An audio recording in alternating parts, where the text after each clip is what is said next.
لوگ یہ پوچھتے ہیں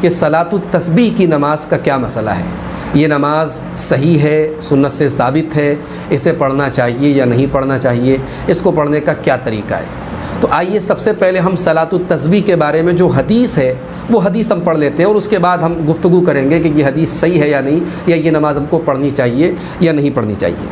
حضرت عبداللہ ابن عباس رضی اللہ تعالیٰ عنہ کہتے ہیں کہ اللہ کے رسول صلی اللہ علیہ وسلم نے میرے والد اور اپنے چچا حضرت عباس بن عبد المطلب سے آپ نے کہا، یا عباس، اے عباس، یا اماں، اے میرے چچا، الا اوتیکا،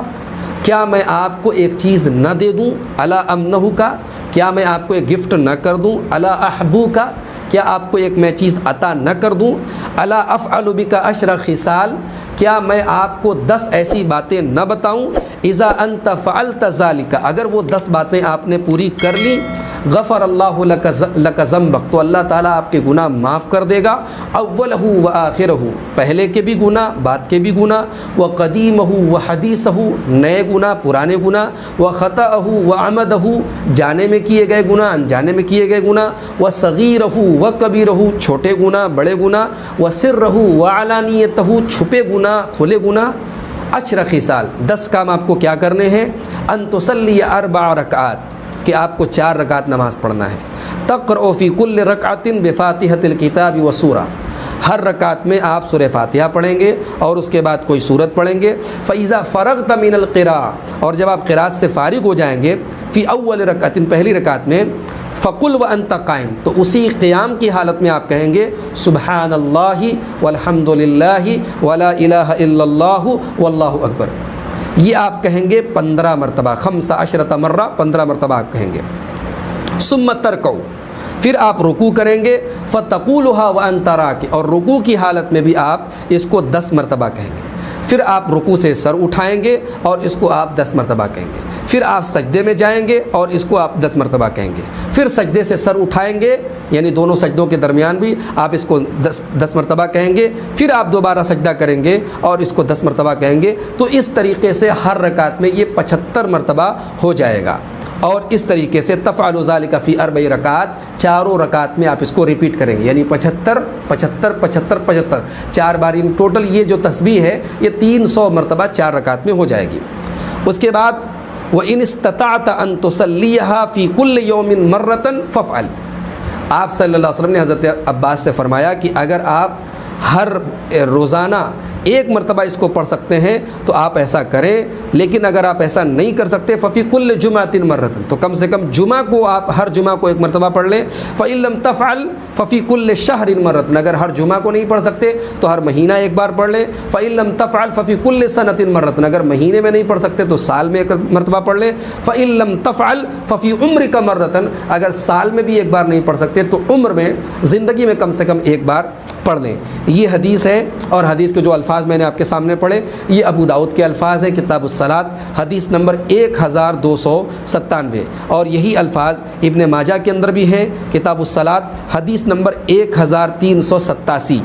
اور یہ حدیث حضرت ابو رافع سے بھی روایت ہے، ترمذی کے اندر کتاب الوتر حدیث نمبر 482، اور یہ حدیث مستدرک حاکم میں، سنن کبریٰ للبیہقی میں، صحیح ابن خزیمہ میں، اور امام طبرانی کی المعجم الکبیر میں، اتنی کتابوں میں یہ حدیث وارد ہے۔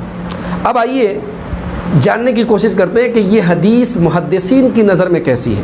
تو بہت سارے علماء نے اس حدیث کو صحیح قرار دیا ہے، موجودہ دور کے محدثین میں علامہ البانی رحمۃ اللہ علیہ نے اور حافظ زبیر علی زئی رحمۃ اللہ علیہ نے، ان لوگوں نے اس حدیث کو صحیح قرار دیا ہے، لیکن بہت سارے علماء اور محدثین نے اس حدیث کو ضعیف قرار دیا ہے، اور اس کے ایک راوی کی بنا پر کہ بھئی وہ ثقہ تو ہے لیکن اتنا ثقہ نہیں ہے کہ اس کی یہ منفرد روایت لی جائے، اس لیے بہت سارے محدثین نے اس حدیث کو ضعیف بھی قرار دیا ہے۔ اس حدیث کو ضعیف قرار دینے والوں میں امام ترمذی ہیں، امام عقیلی ہیں، امام ابن العربی ہیں، امام نووی ہیں، حافظ ابن حجر ہیں، علامہ ابن تیمیہ ہیں، امام المزی ہیں، ان تمام لوگوں نے اس حدیث کو ضعیف قرار دیا ہے۔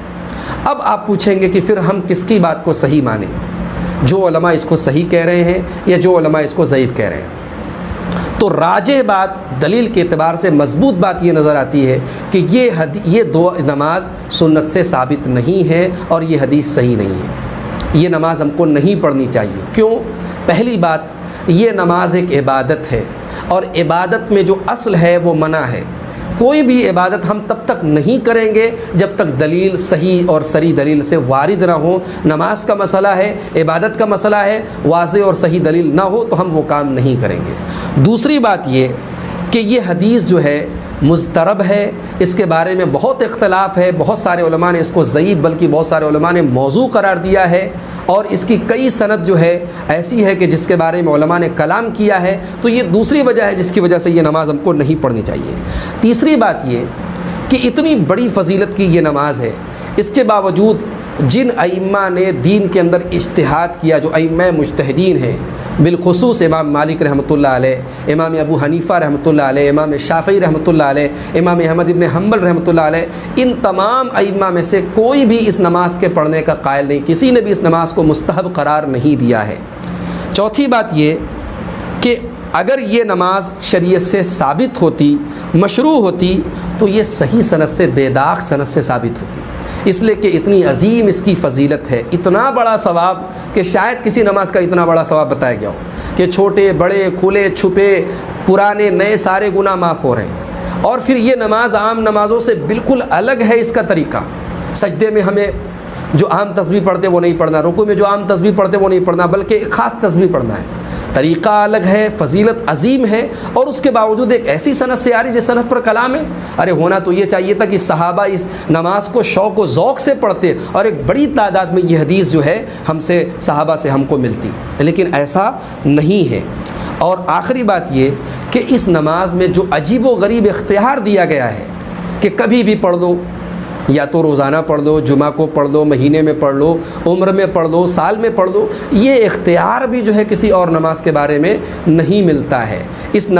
اختیار کی وجہ سے بھی اس نماز کے تعلق سے ذہن میں ایک قسم کا خلل، اسی لیے امام ابن خزیمہ اس حدیث کو بیان کرنے کے بعد یہ کہتے ہیں صحیح ابن خزیمہ میں کہ اگر اس کی سند صحیح بھی ہو تب بھی ذہن کے اندر، نفس کے اندر اس نماز کو لے کر کے ایک قسم کا خلجان محسوس ہوتا ہے۔ تو میرے بھائیوں، جو نمازیں صحیح سند سے ثابت ہیں، اللہ کے رسول صلی اللہ علیہ وسلم نے جن پر عمل کیا ہے، صحابہ نے جن پر عمل کیا ہے، اور جن کو امت ایک تواتر کے ساتھ کرتی چلی آئی ہے، ان نمازوں کا ہمیں اہتمام کریں۔ جس نماز کے بارے میں اتنا اختلاف ہے اور جس نماز کے بارے میں اتنی باتیں ہیں، اس نماز کو نہ پڑھیں تو یہی زیادہ بہتر ہے۔ لیکن آخر میں یہ بھی کہوں گا، چونکہ بہرحال بہت سارے علماء نے اس حدیث کو صحیح قرار دیا ہے، اگر کسی کی طبیعت اس قول کی طرف راغب ہوتی اور کوئی پڑھتا ہے، ہم اس کو بدعتی قرار نہیں دیتے، اس کو غلط نہیں قرار دیتے، لیکن دلیل کی روشنی میں زیادہ بہتر ہم اس کو قرار دیتے ہیں کہ اس نماز کو نہ پڑھا جائے۔ واللہ اعلم بالصواب، والسلام علیکم۔